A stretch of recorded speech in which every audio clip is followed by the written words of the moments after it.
Here next to me is Roger Falloon, the Chief Operating Officer at the Philadelphia icon of Chicky and Pete's.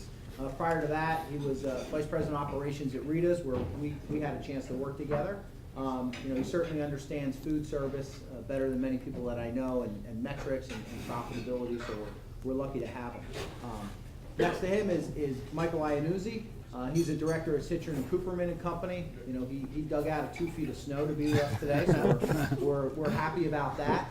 We've worked together with a number of clients, and certainly understands the needs of both franchisees and franchisors, and the importance of metrics and managing. So thank you, Michael, for making the trip.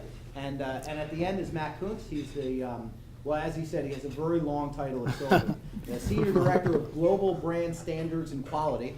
Nice. Head of Operations and making franchisees money. And Matt has a unique twist because he got into the Sylvan system as a franchisee. His wife and him, they became franchisees in, I think, 1999, and that's how he got recruited into the system. So as he attacks problems, he attacks it both sort of as a franchisee. Obviously, as a franchisor, if you're going to put any new systems in place, you have a very important person to answer to. I do. So we're happy to have him. Motivation there. That's right. Interesting. So welcome. Our topic today is controlling costs and driving profitability, day-to-day strategies to increase the bottom line. As always, we keep this as a very informal discussion, Q&A. I'll kind of start off with some of this. Maybe we can start with you, Raj. You've dealt with a lot of people here. Do you find that many small business owners and franchisees, do they have meaningful budgets? We talked in the prep about budgeting and understanding numbers. Do you find a lot of people even know what their numbers are? I think that's probably the biggest area of opportunity in the entire conversation about profitability is, in my experience, 13 years at Rita's and 4 years so far at Chickies and Pete's, you can't manage something that you don't know until the end of a quarter, the end of, half a year, or the end of the year. If we're managing a business based on how much is left in the checkbook at the end of whatever period in time it might be, it's not a great strategy, because by the time you figure out something's wrong, it's been wrong more than likely for a while. So I think, the number one thing to really focus on is the numbers that you're looking at on a weekly or monthly basis. I think that's the biggest opportunity area to just live that P&L that you have for whatever business you're in. Make sure you know the numbers like the back of your hand, and understand, in those numbers, where the biggest opportunity areas are, where you're at today, and have that budget and have that goal set for where you want to get to. When I moved to Chickies, there are 4 big controllables that we look at on a weekly basis. Obviously, food cost, obviously our alcohol cost, our labor, and then our operating supplies. We live those numbers. We can tell you what they are for each restaurant at the end of each week, because if we can save a point or two on each of those categories, we'd be lucky to do that. We're not going to save a point on each of them, but if we can make some impact there, at the end of the day, that's going to have a significant impact on the profitability and the bottom line of the company. And the only way you're going to know that stuff is if you live that P&L on a weekly or monthly basis. And Michael, as a CPA, do you find sometimes people leave accounting till the last minute, like, I'm not going to worry about this, I'm going to kind of, I don't care about the numbers, I just need to run the business, and how that impacts? Yeah, that happens all the time. Most multi-unit franchisees and even franchisors, they start focusing, they figure, I'm going to look at the books at the end of the year when it's tax time. By the time it's tax time, which is right now, that's too late. You really need to have a handle on where the business is throughout the year.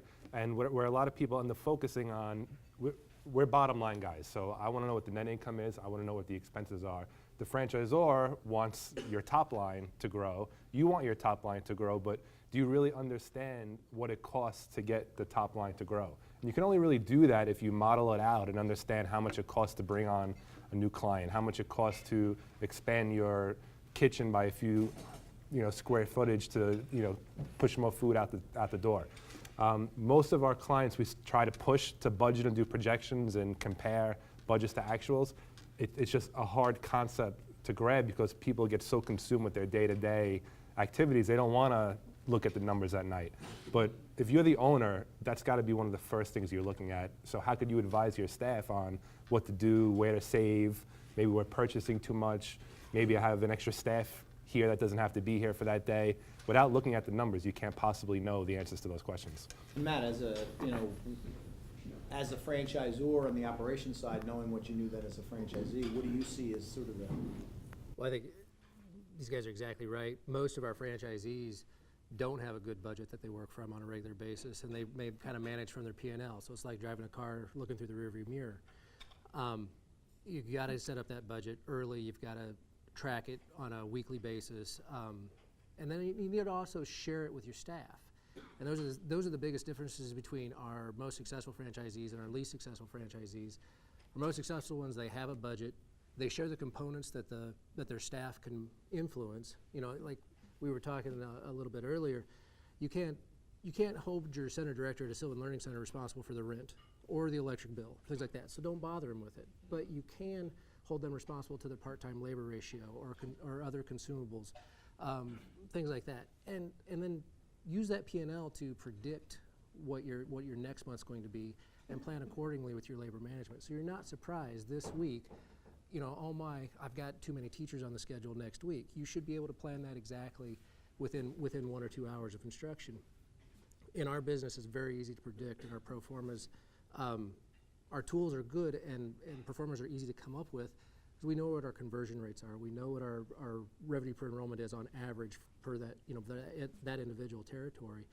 And when we see center director or franchisees that really monitor that they start with the budget, they share the components that a center director can influence, and they hold them accountable to it, we see great results in that. So on the flip side, the ones that we ended up issuing termination notices are the ones that don't have that budget set up, and they don't manage that P&L, or their accountant tells them whether they did a good job or not that year.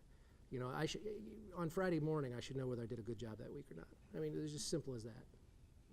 You know, tailing into that in terms of the long term and setting up those budgets, one of the things that came up that was very interesting when we were talking is that, and you know, you see that especially, you know, for those of you who are maybe new franchisees or just starting, is the challenge of being overly optimistic. Yeah. Right? Is that you go into the business expecting, okay, I'm going to, you know, I'm looking at the FDD item 19, I know what I should do, and then so I would ask, you know, as Matt, how would you handle that? Looking, you know, they've signed the franchise agreement, so there's no regulatory issues, but you know, how do you coach that of someone who maybe is too optimistic, and then you know their costs are going to be out of whack? Right. Yeah, it's, you know, it's a fine line where, you know, and my legal department's always on me for sharing too much, and then sometimes, you know, but it's in my best interest to share as much as I can. So we give them the Performa tools. We show them what our successful franchisees look at when we say that here's your territory intelligence packet, which has all your demographics, college education rates in that territory, and then let them use the model themselves. We kind of walk them through that as much as we can. But it is easy to get that pie in the sky, and we get that person that comes in with their first territory. You know, our average unit is probably around 2,200 square feet, and you get that person that says, no, it's too small, I'm going to go with the 4,000 square feet, and we're going to blow this out of the water, and they end up with a $10,000 a month rent bill, and their break-even point only allows for $4,000 a month. So it's helping them understand what their break-even point is. With us, we only sell one. I mean, we sell several flavors, but we only really sell one product. We sell an hour of instruction. So your break-even point should be easily calculated. And if you start with that, and if they don't have the appropriate ramp-up period in their territory, those are the things we'll just come back and flat out tell them. We think you're exaggerating this. You need to bring it back down to regular, realistic measures. And then we look at their, you know, what's your operating capital, what's your startup, to be able to support this, because you're probably looking at 6 to 12 months of no income, you know, no take-home income for you. So we want to make sure that they understand that, and they fully understand, they fully have planned for that before they sign that license agreement. How about you, Raj? You've seen that in terms of poor expectations setting people up for failure. Yeah, I think the key word there is being realistic. You know, anybody show of hands in here consider themselves to be average? I didn't think so, right? So I think it's natural when you have a group of people like all of us that do not consider ourselves to be average, if you look at a sales disclosure and you see different levels, you're automatically going to gravitate towards that higher end of that sales spectrum, depending on how that sales disclosure is broken out. You know, when I was with Rita's, we had multiple different ways that it was broken out over the years. The group of people coming on board typically are looking at that high end and going right to that number. So now if you're looking at that number, to your point, you're looking at more square footage, more cost associated with getting it up and running right off the ground, which, you know, there's more risk there. You know, whereas if you take a little more of a cautious approach and set your budget, if you've already signed the agreement, my first question would be, as a franchisee, show me what the 10 closest stores are doing. Because then, or give me an average of what the 10 closest stores are doing. Or what's the average of the 10 stores that have the same demographics in the territory that I just purchased, and making my budget off of that. Too many times I think, you know, the expectations are set so high from the beginning, and then the cost structure is set up to meet those expectations. And, you know, you could be in a hole that you can't dig out of, you know, within 6 months to, you know, the point of I need to still live. Right, and it's a challenge. Those are great points, because especially if you're going to go for bank finance, you know, everything sort of feeds on itself, and then maybe you start believing your own projections, and that can be a problem. And Muggy, you have brought up the take-home pay idea for what do people need to, you know, kind of comment on that about, you see people who they don't, exactly. Just to me. So yeah, the realistic approach is, you know, everybody has a certain lifestyle that they like to live, and you know they're used to a certain amount of income. You know, if you're in one type of business and that's what you did full time, and now you want to become a franchisee or even any business owner, whatever it is, you know, can you make the same money there, and does your lifestyle match up? I was doing a budget for one of my clients, and she was projecting all these years out, and you know, her sales would go 10 times every year, whatever it was, but she needed more space to do that. You know, her only handles so many people, and she left out all the fixed asset additions, all the computers she would need, you know, all the furniture, you know, the build out, and before she knew it, she realized that she was losing money on her expansion. So it's got to be realistic, and do you have enough capital on hand to live through that until you can get to that level that you want to be, where you can take money out and live? Well, it's interesting you said that about the expansion, where, and if people have questions, please, you know, feel free to, you know, jump in. If you said that about the expansion to grow the top line revenue, we had a good discussion there about, you know, the difference of people. And, you know, sometimes, I'm sure nobody in this room or any franchisors here, but sometimes there's a tendency of franchisors to focus on top line revenue versus bottom line profit, because that's where the royalties, it's a natural balance. So, so I don't know if you guys want to kind of comment on that. I can get it started. I mean, obviously, as a franchisor, we are very focused on the top line. That's how we get paid. I get 8% of the top line, and that's the only way I get paid. So we want to focus on that, but also the long-term strategy. And this is where I try to bring, you know, my experience as a franchisee to the table, and focus on unit profitability as well. And that's where my team goes out to the field, and we spend as much time as possible on efficient operations. You know, and then the marketing department, really have them spend more time on the top line revenue. These are the things, you know, bringing more customers into the unit, but understanding what you need to live, what you need to operate by. We've seen a lot of franchisees, as we talk about starting up a new unit, we've got a lot of history in that. But when you go, like the franchisees that were with us in the early 2000s, and then about 2006, 2007, when the economy started to go down, they didn't right-size their business. You know, they kept their big spaces, they kept 2 full-time center directors, things like that. They needed to right-size that down. And if they're not watching their budget or watching that portfolio, they don't know to do that kind of stuff. And that's where we come in and help them with their profitability margins as much as possible. We actually hold we hold 2 annual conferences. One's for our corporate office, and one's hosted by our Franchise Owners Association. The Franchise Owners Association one is entirely focused on profitability. We don't talk about top line revenue or marketing terms or driving more people into your center, we talk about profitability. How do you follow up with your existing funnel? How do you, labor management's a huge one, accountability of your staff, those types of things. That's the entire focus of that entire conference. Then the second conference is when we roll out our new products, or we roll out our new initiatives or marketing plans for the upcoming year. So you kind of separate them, the top Yeah. line from the bottom line. So Rod, you had a slightly different take on this, which I liked. We were having a good discussion on that, and you basically were saying that top line revenue focus sometimes maybe gets a bad name. And now you can say this with impunity because you're not a franchisor Right. and you're running Right. company centers. There so are it's no true. ill motives Exactly. behind that There's behind no that motive statement. behind it, and For you sure. had made a comment that top line Yeah. revenue growth is the single biggest factor towards profitability. It has to be, because by definition, you can't be profitable without top line sales. I mean, it's not possible. If a business is not profitable, you need to understand what the driving reason is behind that. And sometimes the answer is sales. And the sales just aren't there to sustain the business.